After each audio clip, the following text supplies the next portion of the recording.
Irmãos, nós tivemos na semana passada, então, um avanço aí na nosso estudo. Aqueles que nos acompanharam, né, viram um pouco do vídeo que nós compartilhamos dentro da política do YouTube, então eles bloquearam aquele vídeo. Mas sem problema, nós vamos fazer uma recapitulação hoje e avançar aí para encerrar essa sessão aqui de Apocalipse, né? Eu convido você a abrir sua Bíblia lá, para a gente aí ganhar um tempinho. Nós estamos no capítulo 6, essa sessão começa no capítulo 4, vai até o final do capítulo 7. Nós estamos aí no capítulo 6. Nós vamos relembrar aí a leitura do quinto selo, tá bom? Nós vamos fazer uma recapitulação de todos os selos, bem rapidinho, né? Porque nós já trabalhamos com eles, e aí vamos focar hoje mais no sexto selo e depois na visão dos 144 mil, que é o principal objetivo nosso hoje, tá bom? Então vamos lá, abra sua Bíblia em Apocalipse capítulo 6, a partir do verso 9, diz assim: Quando ele abriu o quinto selo, vi debaixo do altar as almas daqueles que tinham sido mortos por causa da palavra de Deus e por causa do testemunho que sustentavam. Você sempre vai ver essa repetição, né? Aqueles que sustentam a palavra de Deus e o testemunho. Clamaram em grande voz, dizendo: Até quando, ó soberano Senhor, santo e verdadeiro, não julgas nem vingas o nosso sangue dos que habitam sobre a terra? Então a cada um deles foi dada uma vestidura branca e lhes disseram que repousasse ainda por pouco tempo, até que também se completasse o número dos conservos e seus irmãos que iam ser mortos, como igualmente eles foram. É importante lembrar, irmãos, que Apocalipse está, os destinatários, né, primeiros, foram as 7 igrejas da Ásia, onde a perseguição aos cristãos já estava bastante severa e, consequentemente, eles ainda passariam por situações de mais dificuldade. A pergunta é: o que acontece então? Por que isso está acontecendo? Por que Jesus subiu ao céu? Já se passaram 70 anos, né? E o que nós temos que esperar mais? Jesus não volta? Quando vai voltar? Por que vai voltar? E o que tem que acontecer para ele voltar? E os que já morreram? O que aconteceu com os nossos irmãos que já morreram? Tal? Então, Apocalipse tem o objetivo de explicar isso aos destinatários primordiais, os primários, e também a nós. E na primeira sessão, então, mostra já Jesus glorificado, andando, cumprindo com a sua promessa de estar no nosso meio, andando nos candeeiros, e diz que ele conhece as suas igrejas. Aquela primeira sessão vai mostrar, então, o que vai acontecer com a igreja nesse período, desde a ascensão de Cristo até a volta de Jesus. E aí nós temos lá a exortação de que a igreja permaneça fiel, se arrependa e mantenha a sua fidelidade, a sua obediência, a sua fidelidade à doutrina, às Sagradas Escrituras, ou seja, sustente a palavra de Deus e o testemunho de Jesus como o Cordeiro que venceu, aquele que ressuscitou e venceu. E aí nós temos exortações à igreja contra 3 perigos: a apatia espiritual, né, o esfriamento espiritual, desanimar na fé, a questão da perseguição, de suportar as perseguições, inclusive perseguições de morte, e tomar o cuidado com o liberalismo, com as heresias, com os erros doutrinários, ou seja, preservar essa doutrina. Dito isso, então começa-se uma nova sessão, lembrando que nós estamos seguindo o método chamado paralelismo progressivo, né, que nós apresentamos através aí da tese do Dr. William Hendrickson, onde Apocalipse não foi escrito de modo cronológico, mas foi escrito em várias sessões, em 7 para ser preciso, e essas sessões são paralelas, elas contam e recontam a mesma história do mesmo período, só que dando ênfases diferentes. A primeira sessão falando do conhecimento de Jesus da igreja, e as 7 igrejas não são igrejas cronológicas, mas são igrejas do Senhor Jesus de todos os tempos, de todas as épocas, de todos os lugares. Lembrando que Apocalipse, segundo o capítulo 1, verso 19, nos diz que fala das coisas que era, que é e das que hão de vir. Então ele traz assuntos relacionados ao passado, ao presente de quando foi escrito e em relação ao futuro. A segunda sessão, então, vai responder o que está acontecendo com Jesus, por que Jesus subiu ao céu, o que ele está fazendo. E aí o capítulo 4 mostra a visão do trono, do poder, da grandeza e a coroação de Jesus. O fato de Jesus, como o leão da tribo de Judá, ter vencido a morte como cordeiro, de subir aos céus, tomar o livro que ninguém podia nem olhar para ele, e ele tem autoridade, né, como diz em Mateus, autoridade no céu e na terra. Então ele sobe, toma o livro e assume o governo da universo no sentido de colocar em prática aquilo que o próprio Deus havia determinado. Jesus então assume a sua posição, é louvado por isso, todo mundo que estava ali no trono, diante do trono, se prostra e reconhece a autoridade de Jesus. Trabalhamos com os símbolos apresentados, os 4 seres viventes que são nos apresentados aqui. Fizemos um tour lá para Ezequiel, lembrando que a chave do simbolismo de Apocalipse está sempre na própria Bíblia, né? Ou no próprio Apocalipse, às vezes ele mesmo vai nos dar a interpretação, como é o caso dos candeeiros e das estrelas, onde Jesus diz que as estrelas são os guias, os pastores, né, de cada igreja, e o candeeiro é cada uma das igrejas. Ou então você tem algum elemento no Antigo Testamento, ou até mesmo no Novo Testamento, que serve como chave para interpretar o simbolismo. Então nós entendemos que os 4 seres viventes são, portanto, os anjos, seres celestiais, tá bom? Então nós estamos aqui falando na seção o trono e os 7 selos, dentro desse tema maior, a vitória do cordeiro da sua noiva. Vimos que Deus então está sobre todas as coisas, ele é soberano, o seu trono não está vazio, né? Ele é quem tem toda a autoridade, todo o governo. Vimos também que o objetivo no capítulo 4 é mostrá-lo como a fonte da criação, e o capítulo 5 como o Redentor. E aí mostra então Jesus assumindo o trono, todos os textos lá de Ezequiel, para confirmar que os seres viventes são os querubins. Fizemos um quadro aqui para explicação dos símbolos apresentados e os significados, também olhando para toda a Escritura de um modo geral.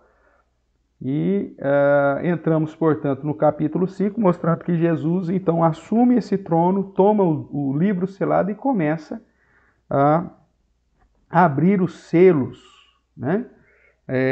No capítulo 6. Então, é sempre ele abrindo o selo. Nós falamos da coroação de Cristo, de alguns símbolos que nos são apresentados, os textos relacionados no Antigo Testamento e no Novo Testamento. Vimos a descrição sobre o Cordeiro, né? Da questão da sua onipotência, da sua autoridade, por isso ele tinha 7 chifres. Também da sua onipresença, da sua onisciência, né? No sentido de conhecer todas as coisas, de saber tudo. E aí vimos a sequência fizemos um paralelo em Daniel sobre a sequência dos impérios, por que Jesus tinha que assumir o trono, né? Havia uma sequência, nós vamos estudar isso um pouco mais em profundidade, mas havia então os impérios, uma sequência de impérios desde a Babilônia, o Império Babilônico, o Império Medo-Persa, o Império Grego, o Império Romano, e quando viesse o Império Romano, uma rocha, segundo a visão de Nabucodonosor, sem auxílio de mãos, seria lançada na terra, né? A ideia que vem da perspectiva divina, bate nessa estátua, esmiuça essa estátua, e essa rocha se torna uma grande montanha e faz sombra sobre todas as nações, mostrando que o reino de Jesus Cristo vem sem auxílio nenhum de mãos humanas para alcançar todas as nações. E é isso que nós vimos acontecer então no ministério terreno de Jesus. É a chegada do reino, é a chegada do rei e consequentemente a inauguração do reino. Por isso Apocalipse diz que Jesus, quando foi assunto, ele foi para tomar o livro, tomar as rédeas do mundo, e já reina hoje. Por isso nós somos sacerdotes e reinamos com Cristo já agora. Não estamos aguardando um reino milenar ainda futuro, né? Essa é uma das grandes diferenças dessa visão dessa escola que nós estamos seguindo aqui, em detrimento daquelas que estão sendo, da maioria, né, de 150, 170, 200 anos para cá, tem sido apresentada, pautada não nas escrituras, mas nas revelações e muitas outras coisas que acabaram introduzindo dentro da igreja. Aí vimos então que ele tinha que realmente assumir o trono, e por isso então ele vai para o céu. E aí no capítulo 6 nós temos ele já glorificado, já assumindo o trono, com o livro selado nas mãos, ele começa a abrir os selos. E os 4 primeiros selos mostram uma sequência, então, de eventos, e aí nós estudamos cada uma das possibilidades, né? Deixa eu pôr aqui lá para o slide já que sintetiza os 4 selos. E aí, então, nós chegamos na seguinte conclusão. Os 4 primeiros selos. Vou até abrir aqui para você ver melhor aí na sua casa. Então, o primeiro selo, nós identificamos que é o Evangelho, que sai vencendo para vencer, não tem outra possibilidade. Para aqueles que interpretam o primeiro selo ou o primeiro cavaleiro como sendo o anticristo, acabam caindo num erro terrível, porque o anticristo ele até vence os crentes, né, na grande tribulação, mas ele não fica vencedor, ele acaba sendo derrotado por Jesus. E esse primeiro selo diz que ele sai vencendo para vencer, ou seja, é um negócio que não tem derrota. A única situação que com a ascensão de Cristo começou a vigorar o ano aceitável do Senhor, o Evangelho começou então a ser pregado para todas as nações e alcançou, mesmo com perseguição, mesmo com a ação de Satanás, mesmo com a ação dos aliados de Satanás, o Evangelho sempre cumpre com o seu objetivo, né? Tanto de vida para com os que se convertem, quanto de condenação e morte para aqueles para aqueles que rejeitam o Evangelho. Então, o Evangelho sai sempre vencendo para vencer. Vimos que com a abertura do segundo selo, sai aí o cavalo vermelho, e o seu cavaleiro é aquele que traz a morte no sentido da perseguição, os homens matando, a violência, né? A ideia da perseguição, porque isso aqui está sendo dito para a igreja, né? De um modo especial. A Apocalipse foi destinado à igreja. Então o terceiro selo mostra o terceiro cavaleiro, o cavaleiro preto, que vem com privações econômicas, trazendo inflação, onde se compra 1 quilo de farinha pelo dia do trabalho de um dia inteiro, e que geralmente os mais pobres, os mais necessitados que vão sempre padecer com a ação desse cavaleiro. E o quarto cavaleiro, o cavaleiro aí amarelo, o nome do cavaleiro é Morte, e ele tem um escudeiro que é o inferno, ou sepultura, e eles vêm trazer a matar 25% da terra através da espada, da fome, com a mortandade, né, com as epidemias, pandemias, e por meio das feras da terra, ok?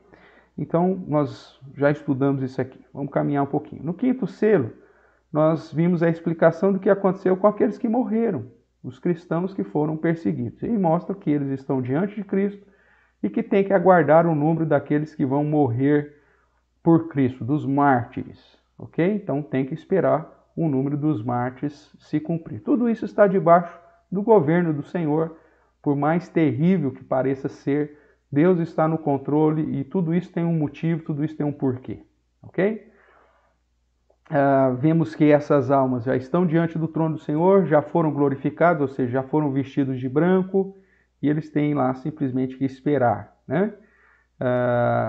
Essa palavra aqui do quinto selo é justamente para trazer uma esperança para a igreja que estava vendo os seus irmãos sendo perseguidos e mortos, assim, com uma facilidade muito grande. Então, aqueles que morriam sabiam, olha, está na presença do Senhor, já foi glorificado, vai ficar lá aguardando o dia final para retornar em glória com Jesus. Então, essa era a palavra de conforto que Apocalipse nos traz, que Paulo também vai falar em Tessalonicenses, né, para consolarmos uns aos outros com a certeza de que um dia, quando Jesus voltar, nós seremos arrebatados, os que estiverem vivos transformados e arrebatados, para nos encontrarmos com eles. Ou seja, eles quem? Com Cristo e com todos os outros eleitos do Senhor. Tudo bem? Vamos lá. No sexto selo, que é a primeira descrição nessas 7 sessões já do juízo final. Né? Nós falamos isso isso aqui ainda ficou na segunda parte do vídeo, está lá disponível no YouTube, se você procurar lá a quinta aula, parte 3 de 4. Essa aqui é a quinta aula, parte 4.4, a ideia é nós terminarmos hoje essa sessão, tá bom? Então esse grande terremoto é a descrição do juízo final, que se você pegar aqui, vamos fazer essa leitura rapidamente, né? Vi quando o cordeiro abriu o sexto selo e sobreveio grande terremoto. O sol se tornou negro como saco de crina, a lua toda como sangue, as estrelas do céu caíram pela terra, como a figueira quando abalada por vento forte deixa cair os figos verdes. E o céu recolheu-se como um pergaminho quando se enrola. Então todos os montes e ilhas foram removidos dos seus lugares, os reis da terra, os grandes, os comandantes, os ricos, os poderosos, e todo escravo e todo livre, se esconderam nas cavernas e nos penhascos dos montes, e disseram aos montes e aos rochedos: caí sobre nós e escondei-nos da face daquele que se assenta no trono e da ira do Cordeiro, porque chegou o grande dia da ira deles. E quem é que pode suster-se? Então, o capítulo 6 termina aí com essa pergunta. Você que conhece, que se lembra do sermão escatológico de Jesus, Marcos 13, Mateus 24, né? Você vai ver que muitos desses sinais que foram descritos aqui foram descritos lá também. Essa questão do sol se escurecendo, a luz se transformando como sangue, as estrelas caindo, né? E a questão do juízo vindo. Então nós vemos os ímpios temendo aquele que se assenta no trono e o Cordeiro, ok? Então essa é a imagem, portanto, aí a primeira descrição do juízo final, tá bom? Vamos lá, vamos caminhar mais um pouquinho. Lembrando que se você tiver pergunta, você coloca lá no chat lá, que de vez em quando nós damos uma olhada, tá certo? O sexto selo não termina aqui, né? Mas ele nos apresenta aqui, é o sexto selo, e ele me apresenta 6 classes de ímpios, os 6 da terra, que são os governantes e os políticos desse mundo, né? Vamos lá. Os grandes, as autoridades governamentais, os comandantes, a questão dos militares, os ricos, os que possuem recursos em abundantes, os poderosos, aqueles que exercem algum tipo de influência, e todo homem, né? Seja escravo ou livre, ou seja, os demais. E também 6 objetos da criação que são afetados: o sol, a lua, as estrelas, o céu, os montes e as ilhas, né? No sexto selo, apontando para esse símbolo aí, né? Esse número enigmático em Apocalipse, que é o 666, que na verdade só aponta para as questões do homem. O homem que foi criado no sexto dia. Então essa é a ideia das questões relacionadas ou à ação do homem ou o término da ação do homem. Tá bom? Vamos lá. E esses homens todos, que são todos descrentes, perguntam: quem é que pode se suster? Essa pergunta vai ficar em aberta, só vai ser respondida lá no verso 9 do capítulo 7. E aí nós temos, então, um parêntese, né, que é o capítulo 7, de 1 até o verso 8, que vai falar, portanto, de quem que pode se suster, quem é que pode ficar em pé. E ele apresenta aqui um símbolo, que é a ideia dos 144 mil, né, que é o que nós vamos começar a estudar agora. Tá bom? Então, quem que é? Vamos ver lá. Respondendo à pergunta do último verso do capítulo 6, o verso 17, quem é que pode se suster diante do Cordeiro e diante daquele que se assenta no trono? O verso 9 vai dizer que são pessoas de todas as nações, tribos, povos, línguas, que vão estar em pé diante do trono. Veja, quem que pode ficar de pé? Eles estão de pé, vestidos com vestiduras brancas, com palmas nas mãos. Ou seja, todos aqueles que o Senhor separou para a sua glória. Os eleitos do Senhor, os crentes em Cristo, esses é o que estarão de pé diante daquele que se assenta no trono e do Cordeiro, não por suas próprias obras, mas pela obra que o Cordeiro realizou por nós. Porque nós fomos lavados no sangue desse Cordeiro, é isso que Apocalipse vai nos apresentar. Tudo bem? Então, mas quem são estes que, essa grande multidão que é apresentada? Veja que o verso 9 diz, né? Depois dessas coisas vi e eis grande multidão que ninguém podia enumerar. Quem são estes? Né? Já falei para vocês que são os eleitos, mas como lidar com essa situação dos 144 mil e da grande multidão? Vamos fazer a leitura então aqui do capítulo 7, pelo menos até o verso 8. Depois disso, vi 4 anjos em pé nos 4 cantos da terra, conservando seguros 4 ventos da terra, para que nenhum vento soprasse sobre a terra, nem sobre o mar, nem sobre árvore alguma. Vi outro anjo que subia do nascente do sol, tendo o selo do Deus vivo, e clamou em grande voz aos 4 anjos, aqueles aos quais fora dado fazer dano à terra e ao mar, dizendo: não danifiqueis nem a terra, nem o mar, nem as árvores, até selarmos, presta atenção nisso, até selarmos na fronte os servos do nosso Deus. Queridos, na visão de Deus está tudo preparado para o fim. Só que existem algumas questões que precisam ser cumpridas. Por exemplo, o número dos mártires precisam ser alcançado.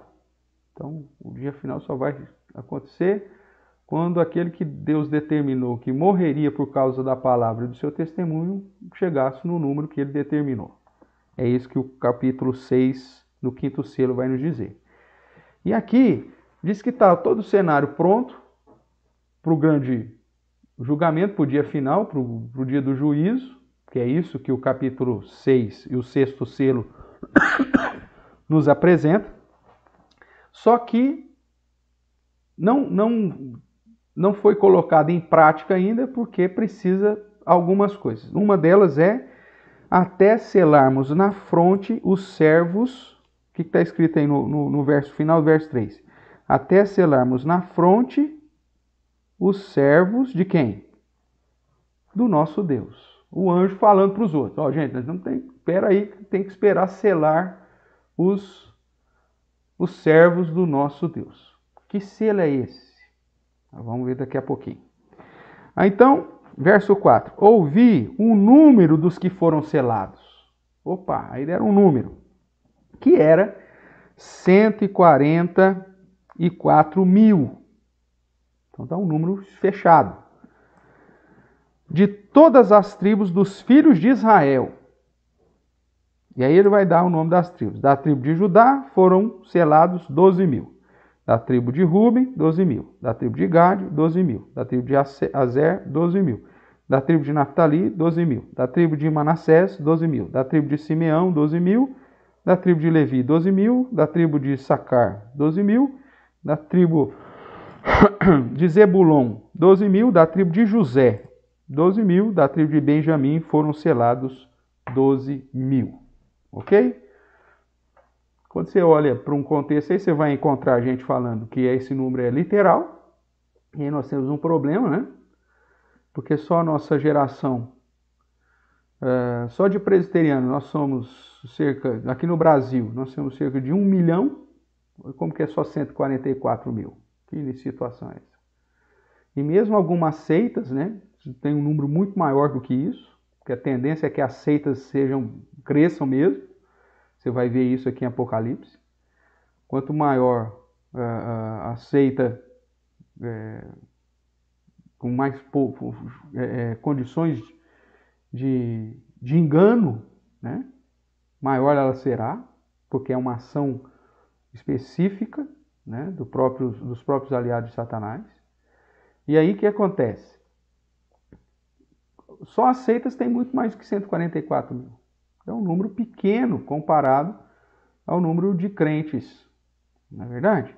Então, se é um número fechado e se é literal, o que vai acontecer? Aí você tem a tentativa de alguns grupos que dizem, não, 144 mil é uma turminha especial que vai morar dentro dos muros da Jerusalém Celestial. O resto vai ser em cidade satélite. É mais ou menos o sistema Distrito Federal, Brasília e o pessoal que menos especial vão morar na cidade satélite. Isso aí já é querer devanear demais e tentar uma solução que não tem base nenhuma nas Escrituras. Outros vão dizer, não, aqui refere somente aos judeus. Só vai ter 144 mil judeus salvos. Também é um negócio que não dá para você basear, mesmo porque se for por essa perspectiva literal, nós somos perdidos. Então, quem são? Né? Como fazer essa distinção? Vamos trabalhar aqui. Seria então apenas judeus? E aí vamos fazer uma pesquisa aqui. Você que conhece um pouquinho da história do povo de Israel, você vai lá pegar os 12 filhos de Jacó e você vai ver que tem duas tribos aqui que não são mencionadas. Ok? A tribo de Dan, que era filho específico, e a tribo de Efraim, que era neto. Mas José é mencionado aqui. E Benjamim também é. Porque José não é contado, não existe a tribo de José, porque a José foi dado porção dobrada, e aí o nome das tribos é dos filhos de José, que é justamente de Efraim e Manassés, ok? Então, como lidar com isso? Vamos fazer aqui um comparativo. Primeira coisa, vai lá para Gênesis, capítulo 49.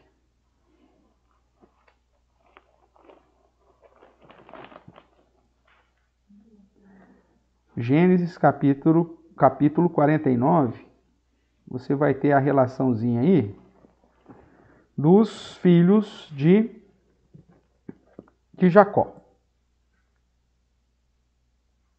Ok?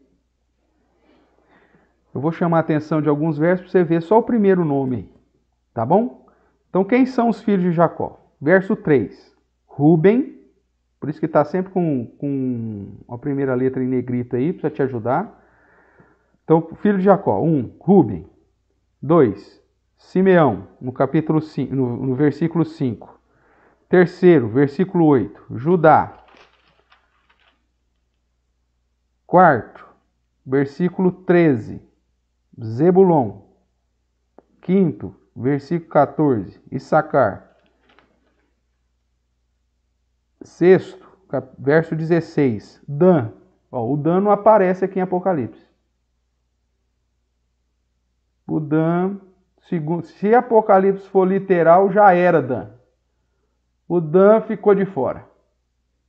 Dançou. Será que é isso? É óbvio que não, querido. Mesmo porque no verso 9 diz, volta lá para Apocalipse, verso 9, vai lá com o dedãozão seu lá, ó. Depois dessas coisas vi, eis grande multidão que ninguém podia enumerar, de todas as nações, tribos, povos e línguas. Se aqui o verso 9 está dizendo que vai ter gente de todas as nações e de todas as tribos, se Dan não foi, já está furado, é mentiroso isso aqui. Se fala que vai ter representante de todas as nações, povos, tribos e línguas, nem se for Dan, só ele, mas tinha que estar lá. Entendeu? Mas vamos continuar aqui. Então Dan não aparece lá. O que mais? No verso 19, o Gad, o 20, Azer, o Aser, conforme alguns falam, 21, Naftali, o 22, José, e o 27, Benjamim. Só que você não tem a tribo de José. Por quê? Porque, como eu disse, José recebeu porção dobrada, e aí você tem o nome dos filhos de José, Manassés e Efraim, que assumem o nome da tribo. Então, por que não é 13? Porque Levi não entra na conta. Levi é justamente, lá no verso 5, você viu que eu nem citei ele, mas você tem lá o verso 5, Simeão e Levi. Por quê?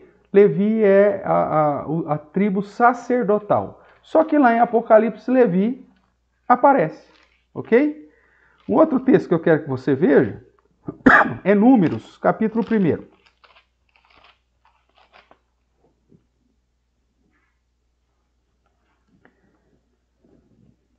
E aí você tem a enumeração de cada tribo, ok? De cada tribo. A partir do verso 20, Moisés contou. Verso 20 fala, dos filhos de Ruben. Verso 22, dos filhos de Simeão. Verso 24, dos filhos de Gade. Verso 26, dos filhos de Judá. Verso 28, dos filhos de Issacar. Verso 30, dos filhos de Zebulon. 32, dos filhos de José. Aí há uma divisão, dos filhos de Efraim e dos filhos, verso 34, dos filhos de Manassés. Porque essa divisão lá, dupla, que José teve. 34, dos filhos de Benjamim. 38, dos filhos de Dan. Ó, Dan está no esquema. Do verso 40, dos filhos de Azer. 42, dos filhos de Naftali. Então essas são as 12 tribos. Aí no verso 47 de Números 1, você tem, os levitas não são contados. Por quê? Os filhos de Levi não foram contados, porquanto o Senhor falara a Moisés que eles seriam a tribo sacerdotal. Eles ministrarão no tabernáculo e acampar-se ao redor dele, ou seja, não terão terra. Então veja, se você faz um comparativo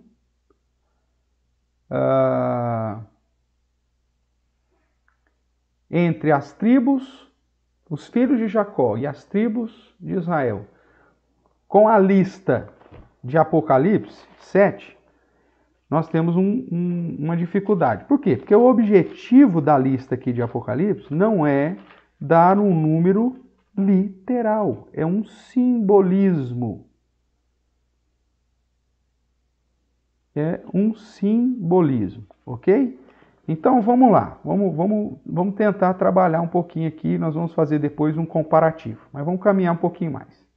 Primeiramente é preciso lembrar que tudo está pronto para o juízo, já te falei isso, os anjos estão tudo lá, mas Deus colocou 4 anjos para segurar os ventos até que os eleitos sejam selados. Esses selarmos os servos do nosso Deus.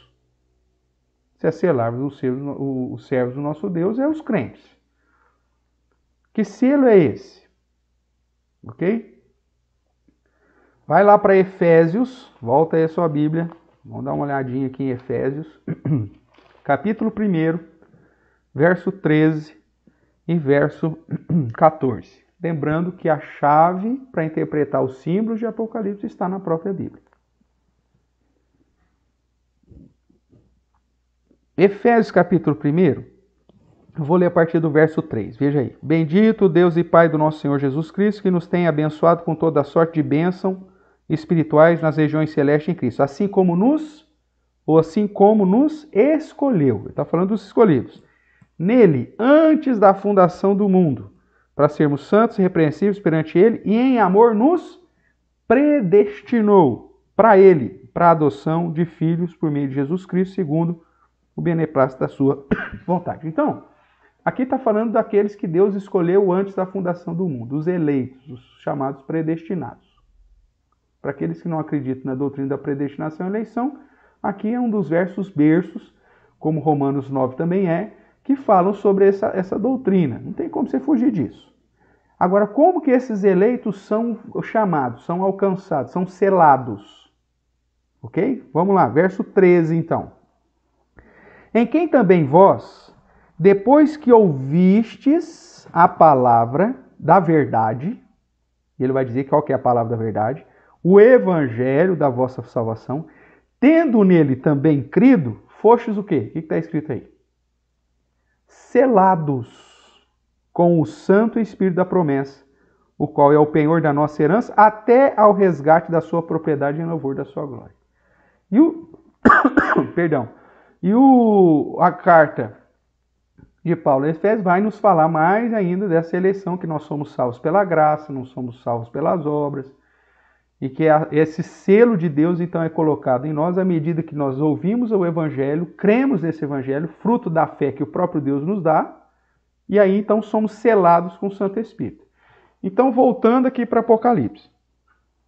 Por que o juízo ainda não aconteceu? Por que as coisas não terminaram ainda? Porque precisa terminar o número dos eleitos. O último eleito ainda precisa ser alcançado pelo Evangelho. Por isso que você tem que pregar o Evangelho, meu amigo.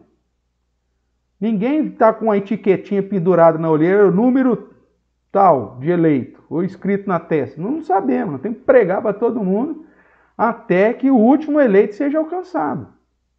É aqui que está a tarefa. Para aqueles que acreditam, que dizem que a doutrina da predestinação ela diminui a expectativa do Evangelho, da pregação do Evangelho, ele não conhece nada.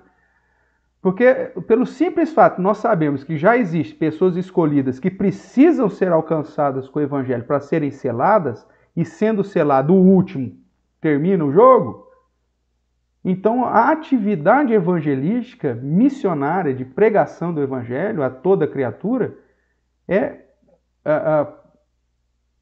incentivada em último grau. É justamente porque Deus tem as pessoas já separadas e que Ele pede e manda, me ordena a pregar e fazer discípulos de todas as nações, que eu sinto-me motivado a pregar o Evangelho cada vez mais. Por quê? Porque os eleitos só serão selados, os servos do nosso Deus, segundo a fala aqui dos anjos, só serão selados por meio do ouvir da pregação da palavra da verdade, o Evangelho da salvação. Tudo bem até aqui?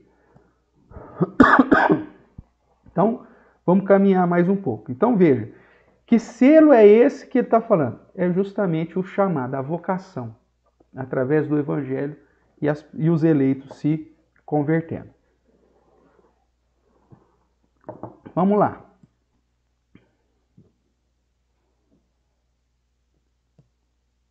O selo que recebemos na conversão é o que nos preserva da ira e nos dá a herança com Deus. É isso que Efésios vai falar. Tá bom? Então você que já passou por esse novo nascimento, nascido de Deus, ouviu o Evangelho, né? Já foi convertido, você já foi selado com o Espírito Santo, você já tem o selo. Esse selo que é dito aqui. Agora, todos os eleitos precisam ser selados e é isso que nós estamos esperando. Veja o que ele diz, não faça nada, não estrague a terra no sentido de acabar com a terra, essa é a ideia, e Pedro fala com isso, que a terra vai ser acabada, até selarmos na fronte os servos do nosso Deus. Tá bom? Logo, o número que vem a seguir é um número emblemático que aponta tão somente para o número total dos eleitos, que Deus já tem esse número antes da fundação do mundo. Não é um número literal. Só são 144 mil. Não. É um número simbólico que aponta para a totalidade dos eleitos que Deus, já antes da fundação do mundo, elegeu e que serão selados durante essa linha do tempo da humanidade. Ok? Então, 144 mil refere-se a todos os crentes em Cristo. E a conta é simples. Vou fazer aqui e vou mostrar para você. Mas a conta é simples. Você pega o que representa o Antigo Testamento, as 12 tribos. O que representa os crentes do Novo Testamento, os 12 apóstolos. E multiplica aí pelo cubo perfeito. Ok? 12 vezes 12, 144. Vezes 1000, essa é a ideia da perfeição, o 10 vezes 10 vezes 10, que é a perfeição do volume, dando a ideia de que é um número completo, mas não um número literal. Vamos lá, vamos caminhar aqui um pouquinho. Deixa eu abrir aqui a tela para você veja essa comparação que eu fiz aqui. Nessa primeira coluna nossa aqui, deixa eu ver se eu consigo colocar o cursor aqui para você. Não consigo. Só na hora que ele quer. Mas tudo bem. Na primeira coluna, você está escrito lá, filhos de Israel, ou seja, filhos de Jacó. Ok? Então você tem Rúben, Simeão, Levi, presta atenção aqui, Levi, Judá, Zebulon, Issacar, Dan, Gade, Azer, Naftali, José e Benjamim. Esses são os filhos de Jacó. Agora, as 12 tribos de Israel é diferente dos 12. Por quê? Porque Levi não recebe porção. Então, quando se fala da tribo de Israel, você não tem a relação idêntica aos filhos de Israel. Por quê? Olha lá, ó, compare a primeira coluna com a segunda coluna. Primeira coluna com a segunda. Você tem Rúben, Simeão, Simeão. Aí você tem Levi, e eu pus aí, ó, não recebeu porção. Você que tem o livro lá do Dr. Hendrick, ele faz essa comparação também, se não me engano. Aí você tem Judá nas duas colunas, Zebulon nas duas colunas, Issacar nas duas colunas, Dan nas duas colunas, Gade nas duas, Aser, Naftali. E aí você tem, na primeira coluna, José, só que na segunda, você tem duas tribos, Manassés e Efraim. Por quê? Porque José recebeu porção dobrada. Então você não tem a tribo de Levi, mas por outro lado você tem José recebendo porção dupla. Então aí você tem a tribo de Manassés, a tribo de Efraim. E aí você chega com Benjamim, somando as 12 tribos de Israel. Então você tem os 12 filhos de Jacó, ou os 12 filhos de Israel, as 12 tribos que aí tem diferença. Não aparece tribo de José, mas José recebeu porção dupla, então recebe o nome dos filhos deles, né? Manassés e Efraim. Na terceira coluna, aí você tem agora a relação apocalíptica, ok? Apareceu o cursor e mas sumiu.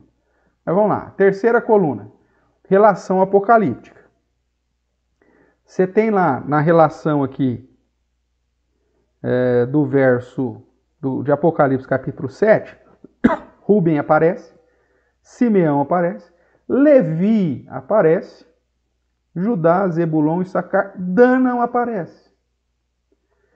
Gade aparece, Azer aparece, Naftali. Efraim também não aparece. Aparece José e Manassés. E, por fim, aparece a tribo de Benjamim.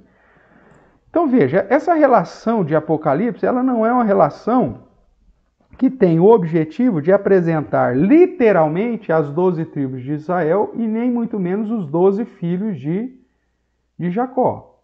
Porque fica faltando Dan, e se você for olhar a relação das tribos de Israel, fica faltando também Efraim. Então, para aqueles que interpretam isso de modo literal, qual que é o perigo que eles vão ter aqui? Deixa eu voltar a tela aqui para mim. Qual que é o perigo que eles vão ter? Eles vão ter que chegar e dizer, olha, não tem representante nem da tribo de Dan e nem da tribo de Efraim. E isso é impossível. Porque logo na sequência, o verso 9 vai dizer que tem representante de todas as nações, tribos, povos e línguas. Então, como explicar essa aparente falha? É que aqui o foco é tão somente dar um número simbólico que aponta para a totalidade dos crentes. Esse é o grande objetivo, apontar para a totalidade do crente. Então, esse número 144.000 é literal? Não. Ele é simplesmente um número simbólico que aponta para a totalidade dos crentes ou dos eleitos que serão selados eleitos esses que já foram predestinados antes da fundação do mundo, então Deus já sabe o número perfeito desses crentes. Então 144 mil é um número simbólico que representa a totalidade dos crentes sob o Antigo Testamento e sob o Novo Testamento, representado pelas 12 tribos vezes os 12 apóstolos, a ideia do Antigo e do Novo Testamento, multiplicado pelo cubo perfeito, 10 vezes 10 vezes 10, que dá 1000. Então, 144 vezes 1000, 144 mil. É um número que aponta para a perfeição. É um número que aponta para um número específico que Deus sabe quantos são. Agora, João não sabe. Tanto que no verso 9, o que o João fala? Uma multidão que ninguém podia enumerar. É esses que vão ficar de pé diante daquele que se assenta no trono e do Cordeiro. Tudo bem até aqui, irmãos? Deixa eu ver se tem alguma coisa aqui no chat. Vamos lá. A Vera, a Heloísa chegou aí também, a Aline, a Teca. Vamos ver aqui. A Vera pôs aí. Pastor, procede a informação de que Dan e Efraim não aparecem por causa... Deixa eu ver aqui que apareceu, que ficou em cima do... Espera aí só um pouquinho. Por causa da idolatria de Juízes 18. Essa é uma tentativa, Vera, de explicar essa ausência. Mas você tem tantas outras tribos que cometeram situações terríveis. Você vê, Rúben mesmo, né? Olhando aqui para Gênesis 49, você pega Rúben, que era o primogênito, Simeão, Levi, eles perdem a primogenitura para Judá. Por quê? Por conta daquela atitude que eles tiveram também registrada aqui em Gênesis, e pela morte, por derramar sangue, ou seja, eles perdem. Então, existem outras situações que acabam sendo até mais sérias, vamos assim dizer, que levaria outras tribos também a essa situação de possível punição. Mas quando você olha na ideia de salvação, a palavra de Deus diz que, como Deus é quem escolheu antes da fundação do mundo, Ele sabe o número exato daqueles que Ele escolheu, e a salvação não depende de quem quer nem de quem corre, mas de Deus usar a sua misericórdia. E você tem vários textos que apontam para o fato que aqueles que Deus deu a Jesus, esses de modo algum é lançado fora.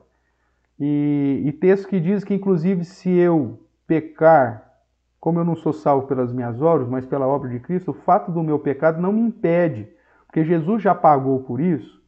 Então você tem muitos textos que mostram o fato de que aqueles que foram eleitos por Deus nunca jamais perderão a sua salvação.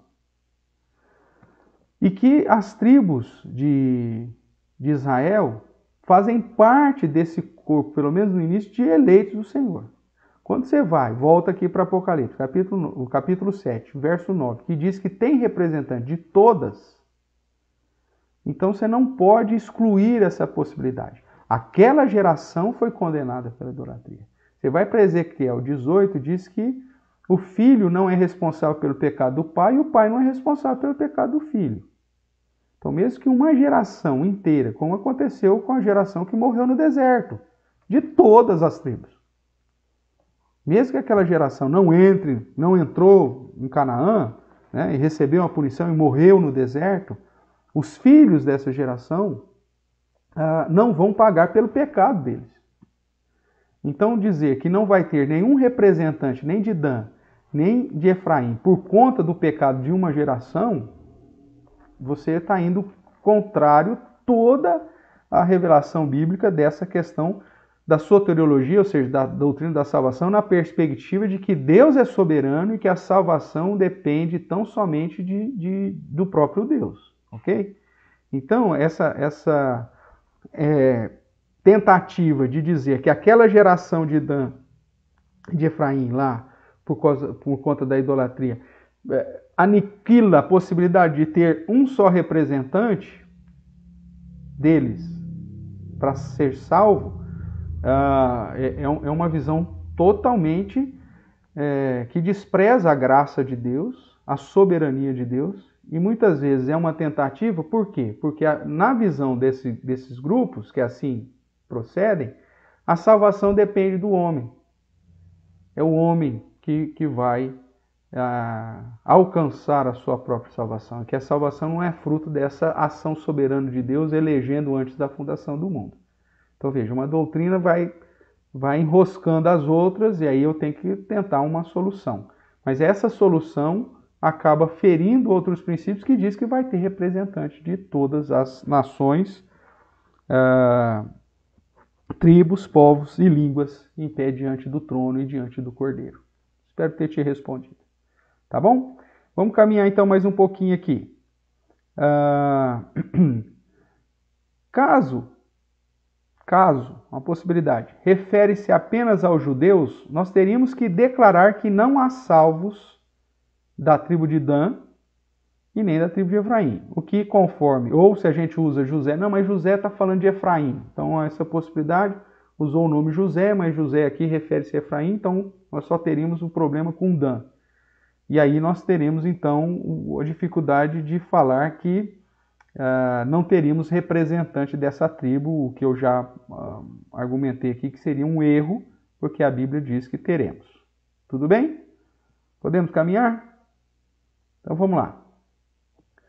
O capítulo 7 ainda nos apresenta alguns detalhes preciosos aqui para os crentes. Vamos fazer uma leitura um pouquinho mais agora, do verso 9 em diante. Depois dessas coisas, vi e eis grande multidão que ninguém podia enumerar, de todas as nações, tribos, povos e línguas, em pé diante do trono e diante do Cordeiro, vestidos de vestiduras brancas, com palmas nas mãos, e clamavam em grande voz, dizendo: ao nosso Deus que se assenta no trono e ao Cordeiro pertence a salvação. Todos os anjos estavam de pé, rodeando o trono, os anciãos e os 4 seres viventes, e ante o trono se prostraram sobre o seu rosto e adoraram a Deus, dizendo: Amém. O louvor e a glória e a sabedoria, ações de graças e a honra e o poder e a força sejam ao nosso Deus pelos séculos dos séculos. Amém. Um dos anciãos tomou a palavra, dizendo: presta atenção aqui agora, estes que se vestem de vestiduras brancas, quem são e de onde vieram? Olha a resposta. Respondi-lhe: meu senhor, tu o sabes. Ele então me disse: são estes os que vêm. Vêm da onde? O que está escrito aí? Vem da grande tribulação. Olha, vai ter crente na grande tribulação? É lógico que vai ter. Porque senão os sermões escatológicos de Jesus não precisaria ter sido pronunciados. Se nós não estaríamos aqui, para que ele ia falar o que a gente ia passar e deixar de passar? As exortações para sermos fiéis, obedientes, vigilantes, de ter a nossa lâmpada sempre com óleo preparado. Por que nós vamos fazer isso, se nós não vamos estar aqui? Então, irmãos, é mais um texto que aponta, juntamente com Daniel, capítulo 12, o Marcos 13, Mateus 24, todos eles apontam que os crentes, ou a igreja, vai passar pela grande tribulação. E é justamente Deus vai abreviar o tempo da grande tribulação por causa dos eleitos, vai dizer Jesus. É por causa deles. Então, veja que agora eles têm uma grande multidão, que nem pode se enumerar, e a pergunta é: de onde que vem esse povo? E a resposta é: são estes os que vêm da grande tribulação. Lavaram as suas vestiduras e as alvejaram no sangue do Cordeiro. Veja, eles não estão aqui pelos seus próprios atos, mas pelo derramar do sangue do Cordeiro, pela obra que Jesus Cristo realizou. Razão porque se acham diante do trono de Deus e servem de dia e de noite no seu santuário. E aquele que se assenta no trono estenderá sobre eles o seu tabernáculo. Jamais terão fome, nunca mais terão sede, não cairá sobre eles o sol, nem ardor algum Pois o cordeiro que se encontra no meio do trono os apacentará e os guiará para as fontes de água da vida, e Deus lhes enxugará dos olhos toda a lágrima. Veja, que nós fechamos a segunda sessão com a instalação do estado final, novo céu e nova terra. Ok? Isso aqui, se fosse na situação cronológica, então a instalação do novo céu e nova terra é só lá nos capítulos finais. Então o que seria isso aqui? A situação dos... Não, aqui já está falando da situação do juízo final. A ira, lá no final do capítulo 6, né? A ira daquele que se assenta no trono e a ira do cordeiro vieram sobre o mundo. E só quem ficou de pé diante desse cordeiro e diante daquele que assenta no trono, ou seja, do Senhor? O número total dos eleitos, que é apontado com o número 144 mil, para mostrar que Deus sabe o número exato, porque é Ele que escolheu, mas que na sequência, nesse paralelismo, já aponta, é uma multidão tão grande que ninguém pode enumerar, de todas as nações, tribos, povos e línguas. Ok? Então vamos caminhar mais um pouquinho aqui. Segundo o capítulo 7, então esses crentes que estarão de pé diante do Cordeiro, que foram lavados, né, e se alvejaram no sangue do Cordeiro, são pessoas de todas as nações, tribos, povos e línguas. O verso 13 e o verso 14 são versículos que apontam para confirmar escrituristicamente falando de que a igreja passará pela grande tribulação, de que crentes passarão pela grande tribulação. Ok? Os selados, do verso 14 e 15 aqui do capítulo 7, são glorificados pelos méritos de Jesus. Por que eles estão de pé diante daquele que se assenta no trono e do Cordeiro? E mesmo diante da ira deles, eles continuam de pé? Porque eles foram lavados, as suas roupas foram lavadas e alvejadas no sangue do Cordeiro. Razão porque se acham diante do trono de Deus e o servem de dia e de noite no seu santuário. Então veja, eles só estão lá no céu porque foram salvos mediante a obra de Jesus, que aplica sobre aqueles que Deus escolheu antes da fundação do mundo. Estes são os salvos, esses estarão de pé diante do Cordeiro, esses entrarão no estado final para uma vida eterna com o Senhor. Esses. Agora e os outros? Os outros, meu amigo, estão escondidos lá pedindo para que os montes caiam em cima deles. Nessa sessão, o foco não é falar o que vai acontecer com os ímpios. O foco é falar o que está acontecendo com os crentes, inclusive aqueles que já morreram, e como que vai ser até o final. Então a segunda sessão vai ser uma palavra de motivação para a igreja. Olha, vai ter dificuldade, vai passar tribulação, vai passar a grande tribulação, vocês vão ter problema, mas o número daqueles que Deus separou e selou para si, ninguém vai ser perdido. E a ideia aqui é simplesmente mostrar um número emblemático, simbólico, que aponta para uma totalidade de eleitos que Deus separou para a sua própria glória antes da fundação do mundo e que são salvos não pelas suas próprias obras, mas pela obra do Cordeiro, porque foram lavados no sangue do Cordeiro e que, portanto, são justificados em Cristo Jesus. Tudo bem? E aí nós temos no final do capítulo 7 o sofrimento, o fim do sofrimento, né?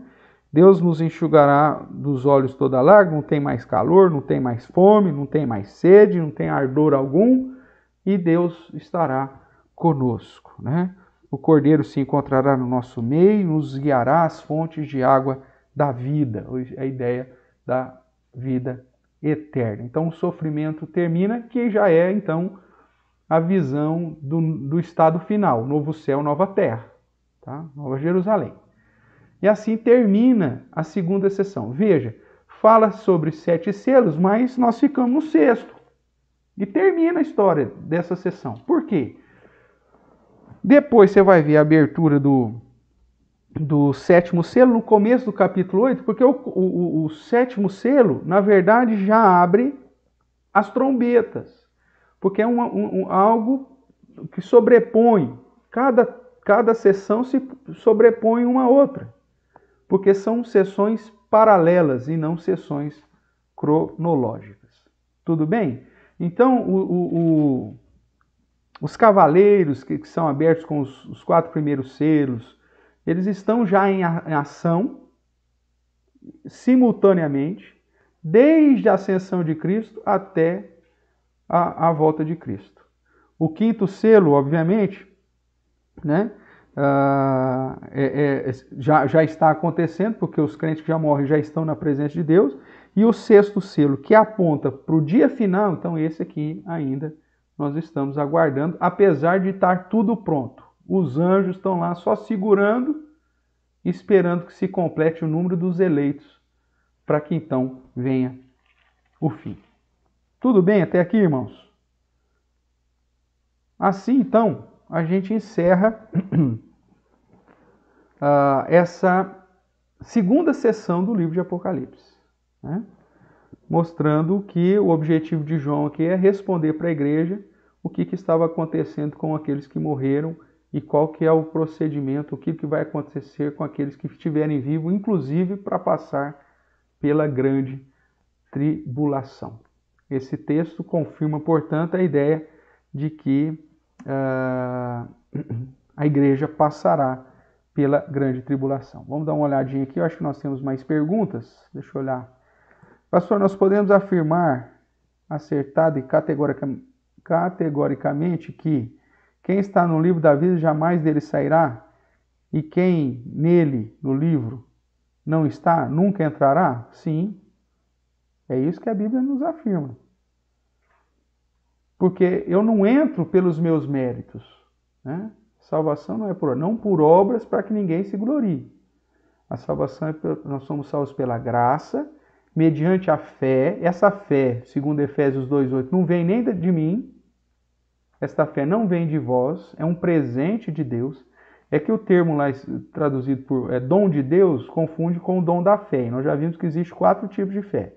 A fé salvadora, que é o que Efésios 2:8 está falando, é uma fé que vem de presente de Deus. Deus coloca isso no meu coração. Se Deus não fizer isso na minha vida, eu não acredito, eu não creio.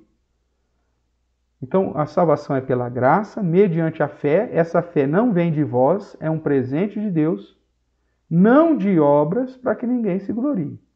Então, ninguém pode alcançar um patamar para ser justo ou chegar num patamar que as suas obras sejam suficientes para que ele seja digno de ser salvo. Ninguém, a Bíblia diz, não há um justo sequer. Todos pecaram e carecem da glória de Deus. Por isso que Jesus teve que vir e fazer a obra em nosso lugar. Se Jesus não tivesse vindo, então todos continuariam na mesma situação de condenados. Nós já estudamos isso em outros momentos, mas a ideia é que com a desobediência de Adão, todos pecaram. Então todos já nascem mortos espiritualmente. Efésios 2:1 vai dizer isso. Ele vos deu vida, estando vós mortos nos vossos delitos e pecados. Então nós morremos, nós nascemos fisicamente vivos, mas espiritualmente mortos. Todos. A gente nasce em iniquidade, em pecado concebeu minha mãe. A gente não nasce anjinho e perde essa salvação, né? Se torna pecador. Não, a criança já nasce pecadora, já nasce condenada. É assim que a Bíblia diz. Né? A gente sabe que tem outros grupos que dizem diferente, que as crianças nascem santas e perdem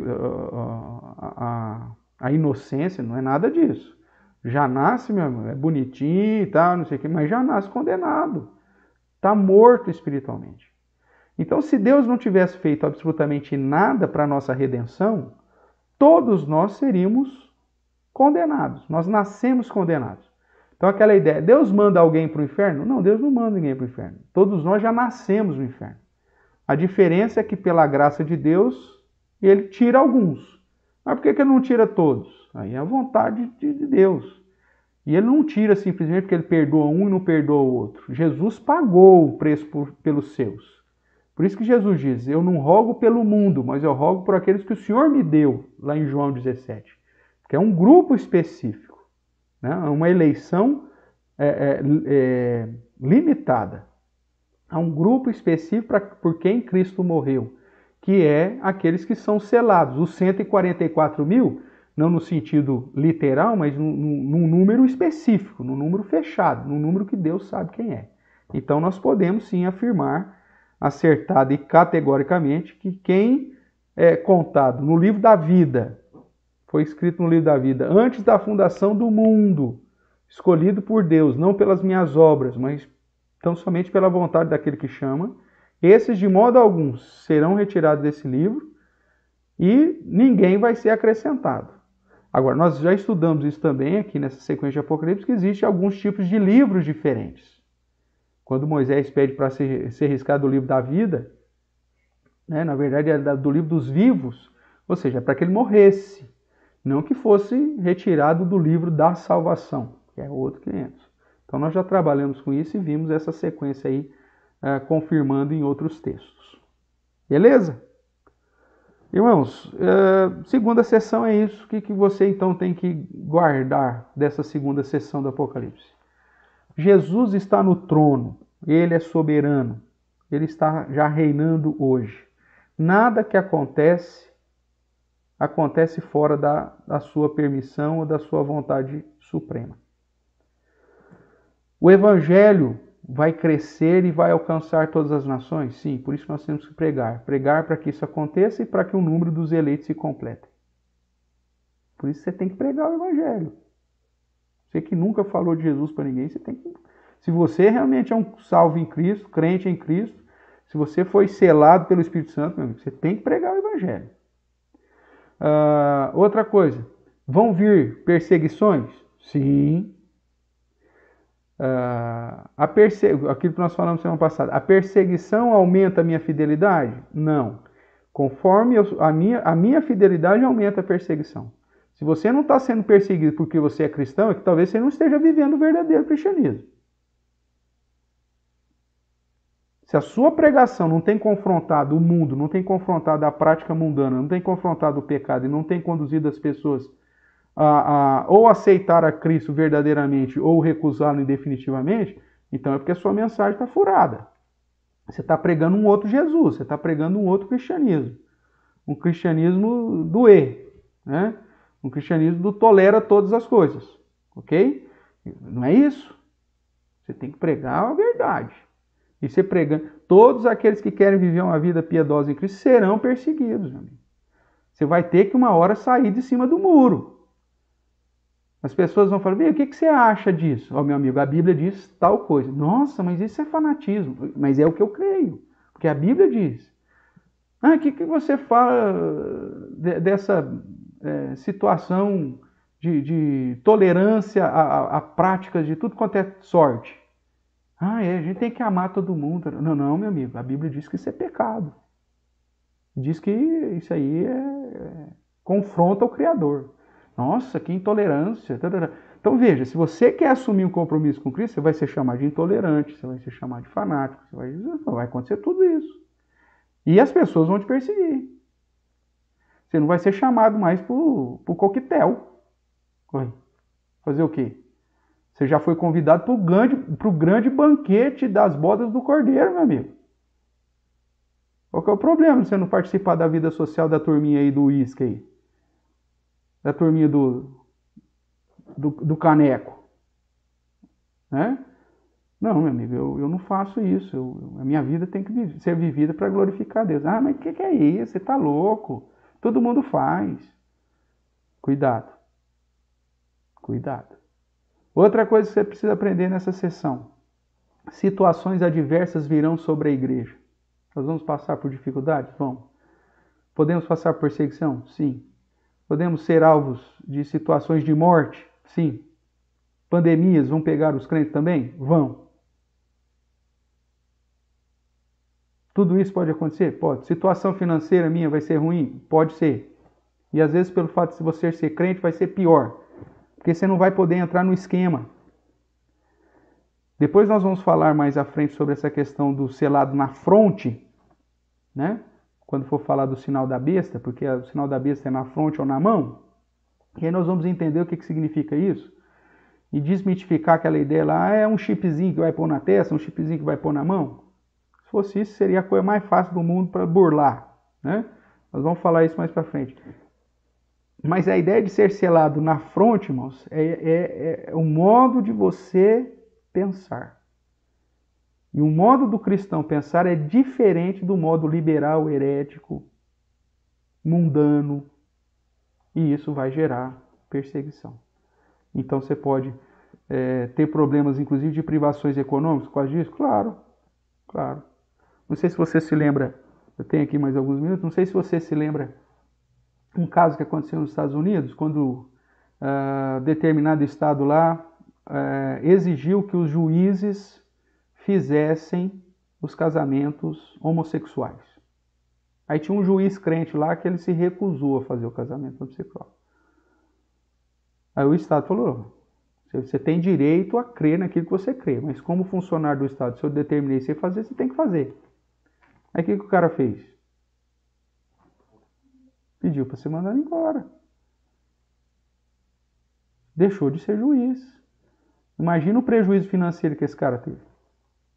A manutenção financeira dele. Quanto que caiu? Você acha que ele está tendo dificuldades financeiras hoje ou não? É lógico. Pensa o salário de um juiz e agora o cara não é mais juiz. O estilo de vida dele mudou completamente. E por que mudou? Porque ele tem o selo de Deus gravado na fronte. O jeito dele pensar é como Deus quer que ele pense. E não como o sistema quer. Aí que vai estar a diferença. Porque aí muita gente vai falar assim, mas eu trabalho, né? É meu trabalho. Você vai glorificar quem, meu amigo? É aí que o negócio vai começar a arrochar. Para saber realmente quem é o selado e quem não é. Quem está na igreja por uma questão simplesmente social, ou se realmente está na igreja por uma questão de servir a Cristo. Quem realmente lavou a vida no sangue do Cordeiro, ou quem está ali porque é um lugar gostoso de estar. Porque o negócio vai apertar. E vai apertar, não porque o pastor é duro e vai puxar a sua orelha, vai te apertar, não é nada disso. Vai chegar o dia que vocês falam assim, gente, que bom que era ter um pastor duro, que puxava a nossa orelha e que falava o que tinha que falar. Porque na hora que a perseguição vier para valer, meu amigo, se nós formos a geração que vai passar pela grande tribulação, você vai ter desejado ter sido puxado, ter tido a orelha puxada por um pastor duro. Porque o negócio vai ser muito pior. Então o que você tem que fazer agora? Saber que Cristo está no controle, viver em fidelidade a Deus, pregar o Evangelho, anunciar a salvação, sabendo que vão vir problemas de violência, de privação financeira e até mesmo de perseguição e morte ou situações adversas que podem recair sobre todos e qualquer um. Fome, espada, mortandade, que são as epidemias e doenças e tudo mais, e até por meio das feras da terra. Ok? Temos mais alguma pergunta aí? Vamos ver. Vamos lá, César, deixa eu entrar aqui de novo no outro para eu ver normalmente. Só mais uma pergunta. Então, posso concluir que não adianta eu orar para Deus salvar alguém? Afinal de contas, ninguém pode mais entrar nele. Veja, uma coisa não exclui a outra, César.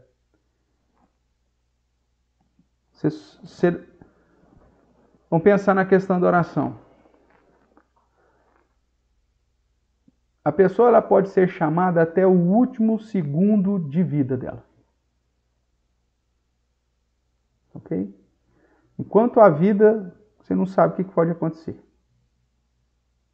Tá certo? Então, o que Deus manda? Nós lemos, inclusive, no culto passado, que o desejo de Deus é que nós oremos por todas as sortes de todos os homens, e o desejo que Deus tem é que todos os homens sejam salvos e cheguem ao pleno conhecimento.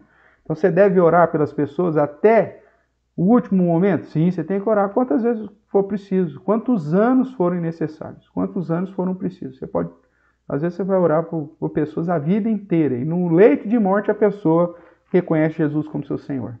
ela não vai ter a oportunidade de trabalhar na vinha, mas ela vai receber o mesmo um denário que todo mundo que trabalhou o dia inteiro vai receber. Então a oração para que as pessoas se convertam, associada à pregação do Evangelho, tem que continuar constantemente, pregando constantemente. Você não sabe qual que é o momento que Deus determinou para o chamado daquela pessoa. Agora, morreu, aí acabou. A pessoa morreu na prática ímpia, nunca assumiu um compromisso com Cristo, morreu ciente do Evangelho e nunca abraçou o Evangelho, aí não tem jeito. Aí você pode ter, não, esse aí não foi. Porque depois da morte não tem o que fazer. A hora é agora. Agora, então, dentro da sua pergunta, não adianta eu orar para salvar alguém que não tiver? É lógico, você vai orar, Deus vai confirmar isso, não por causa da sua oração, mas porque Ele já escreveu lá antes da fundação do mundo. Agora, a questão minha aqui é a sua afirmação de, não precisa orar então por mais ninguém, porque senão Deus não vai salvar se ela não está, mas você não sabe quem está. É o mesmo argumento que muita gente fala, então não vou pregar para ninguém, se só vai ser salvo o eleito, Deus dá um jeito de eleger. Mas Deus determinou que os eleitos vão ser alcançados por meio da pregação. Então você tem que orar por eles, você tem que pregar. Mas eu já preguei, ele não quis. Meu amigo, Jesus fala da parábola que saíram de manhã, contratou. Chegou 9 horas, contratou. Meio-dia, mais pouco. No meio da tarde, mais alguém. Quase para terminar o dia, contratou. Então você vai ter que fazer esse trabalho até o último momento de suspiro de vida dessa pessoa. Se você tiver a oportunidade de falar de Jesus para ela, você tem que falar até o último momento de vida. Agora, é fato que Deus não vai incluir ninguém no livro da vida porque alguém está orando. Porque quem está no livro da vida já foi escrito antes da fundação do mundo. Tá? Então, eu posso orar por alguém a vida inteira e a resposta ser, não, ele não é salvo. Mas eu vou continuar orando. Enquanto eu tiver vida, tem esperança, eu vou continuar pregando, vou continuar evangelizando e vou continuar orando por ela. Porque eu não sei qual foi o tempo que Deus determinou para a vocação dela, para o chamado dela. Tá bom? Espero ter te ajudado aí. Tá certo, irmãos? Valeu, César. Amém. Obrigado também. Obrigado você pelas perguntas. Irmãos, então, os 144 mil é simplesmente um número simbólico que aponta para um número específico que Deus sabe, daqueles que Ele, antes da fundação do mundo, separou para a sua glória. Não refere-se a um número literal, tá certo? E vai ter representante de Dan. Você pode ficar tranquilo. Se você fez a sua genealogia lá e descobriu que é da geração de Dan e é crente em Cristo, talvez você seja o representante. Mas vai ter, porque a Bíblia diz que haverá representante todas. A expressão lá é todas, de todas as nações, de todas as tribos, de todos os povos, de todas as línguas.